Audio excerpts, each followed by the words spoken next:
తాడేపల్లిగూడెం దగ్గరున్న ఒక చిన్న గ్రామంలో రవి అనే యువకుడు దోసల బండి నడిపేవాడు.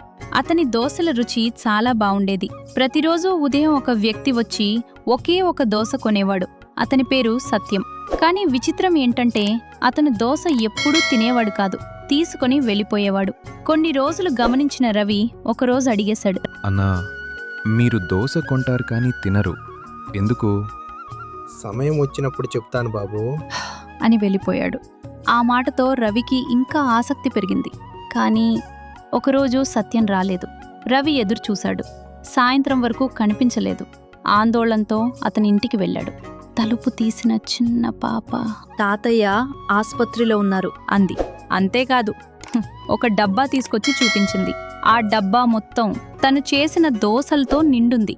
ఇవేంటమ్మా? అని అడిగాడు. ఆ పాప చెప్పింది, తాతయ్యకు దోశలిష్టం ఉండవు. అయితే ఎందుకు కొనేవారు?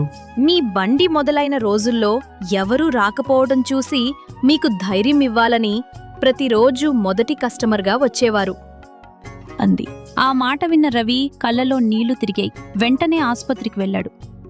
అన్నా, నాకెందుకు సహాయం చేశారు? కొన్నిసార్లు మనిషికి డబ్బు కాదు బాబు, ఒక చిన్న ప్రోత్సాహం చాలు అన్నాడు.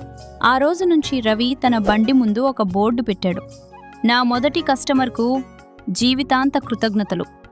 కొన్ని సహాయాలు చిన్నవిగా కనిపిస్తాయి, కానీ అవే ఒక మనిషి జీవితాన్ని మార్చేస్తాయి.